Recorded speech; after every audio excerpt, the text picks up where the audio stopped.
Okay, so let's just go through some of these teams Ken has Detroit ahead of. So first of all, my number 9 team, the Dallas Cowboys, who Brandon Cooks has been like, I know he's played hot potato on every team he's been on, but everywhere he goes, he's actually successful.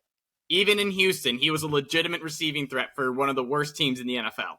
CeeDee Lamb was a legit number 1 last year, even though Full disclosure, I did not think that would happen, but I was wrong on that one. Well, the thing is, I think you were right, where he can't be a number 1 on an elite offense. He can't be a, Devontae Adams. However, he was a great number 1 for a good offense.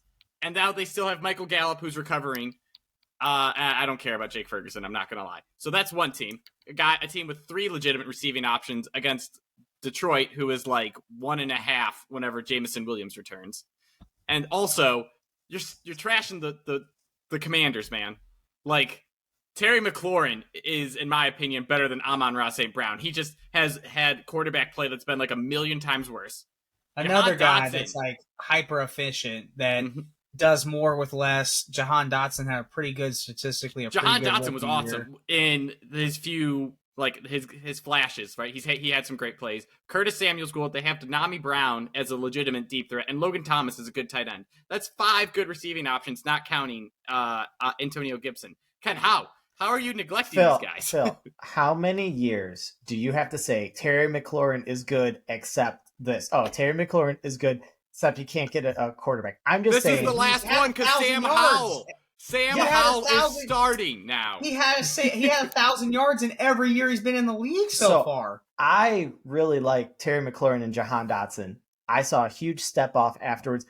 Curtis Samuel gadget experience, I don't enjoy. Logan Thomas, even when even after he was able to stay on the field after all the injuries, they're very average. I like the first 2. Now, earlier, Connor, I said that... Do you have Amon-Ra St. Brown that much higher than Terry McLaurin, though? Or CeeDee Lamb? Are you saying he's an A-plus receiver?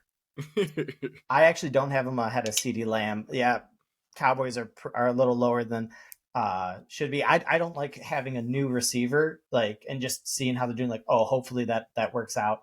I'm not a huge fan of Gallup. That's where that one falls off for me. That's fair. But... no, I do. The Amon-Ra St. Brown ahead of Terry McLaurin is something that I wanted to at least emphasize in this situation. I'll take that, but it ain't that crazy different. It's not. No, it's not. I don't think it's like. I don't think it's the difference between also we're tiers of like Terry McLaurin. I don't call him elite, but I call him what you would call T. Higgins last year, which is like right below. Prove it to me. Ayuk is borderline elite, same kind of in the tier as Terry McLaurin. St. Brown is just into that elite tier for me. And that's kind of my cutoff, is I was giving a lot of credit to people I think are elite. And actually, unfortunately, I put CeeDee Lamb in that category too. Like I said, I have the Cowboys maybe a little lower than they should, but... now, when I say elite, I'm talking these are bottom barrel elite. These guys we're talking about here. They're no Devontae Adams. They're no Justin Jefferson that automatically get this top 7 despite anyone else they're with. I also just I'm not putting any credit towards the first 6 games with Jameson Williams off. I'm just not.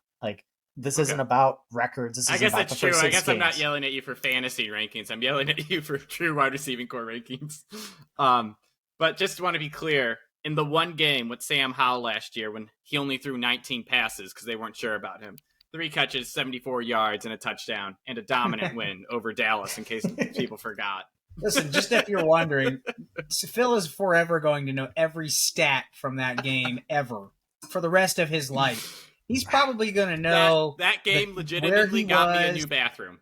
Yeah, he's going to know exactly where he is, where he was at the time.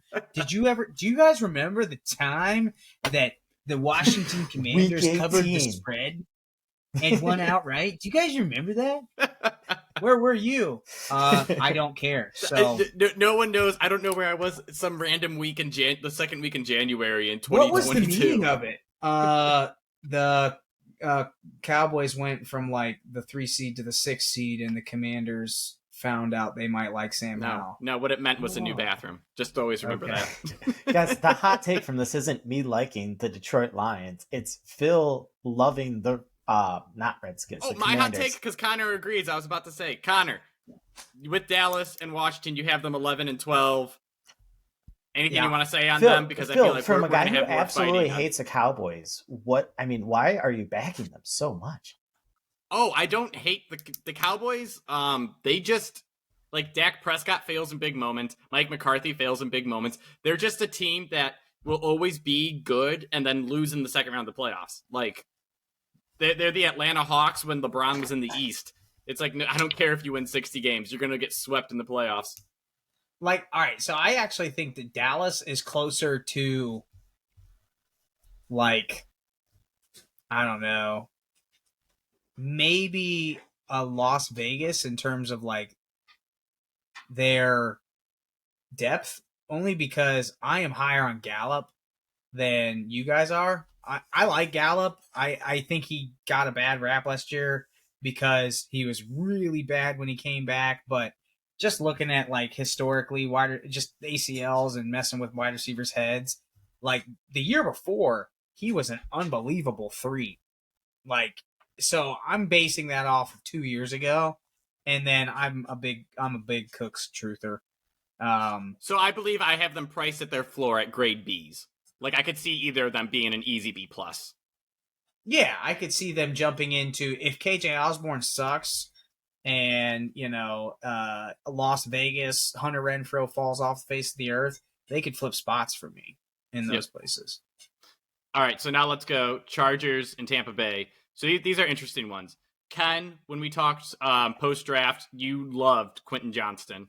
I have him at a C+. I am just hyper-aggressive on being harsh to rookies.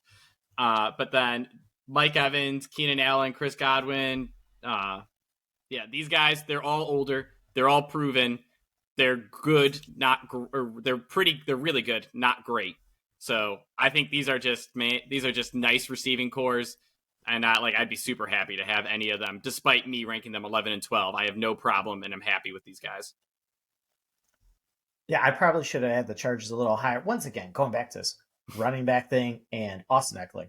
And higher, you have them at 9. That's a good ranking. I should have them even higher. Yep. I love Keenan Allen. Mike Williams. I'm a huge truther for Keenan Allen. Yeah. But Mike Williams, even without the rookie, I mean, just keep Mike Williams healthy, and you're talking, elite passer options. And I really hope that Kellen Moore can get Herbert cooking and just let him rip with all these options. I mean, this is one that we're, next year we can be saying, oh, they're underrated. Yeah, Keenan Allen, he might lose a step. He doesn't need that step. That's not what he does. He's not a burner. But just great route runner. I'm all in on the Chargers. Connor, anything to add? No, I think that I think LA Chargers, they're my 9. They're the first one in this tier. Easily could be above the next tier even. They could easily jump in because I'm a huge Keenan Allen guy. Mike Williams, the wild card is I just cannot see him staying healthy. I'm a big I think Quentin Johnston, is he Kevin White? I don't know. Maybe. If you don't know who Kevin White is, just Google him. Is he Brashad Perriman? If you don't know that one, Google him too. Just big guys that were freak athletes, and then you look at them and they just totally sucked. And they had the same kind of problems coming out, question marks coming out. And then, but same question marks could have been said for DK Metcalf too. So there's your ceiling and there's your floor.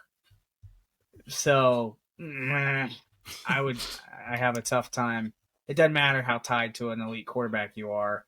I think Kevin White had Jay Cutler, gunslinger. So but what about being in the situation where he's like realistically the 4th option if everybody's healthy? Certainly takes a ton of pressure off of him. I'm totally betting on Mike Williams getting hurt. Mike Williams didn't even suit up for this year because they said he's still in rehab for his back problems. I think that they are highly worried.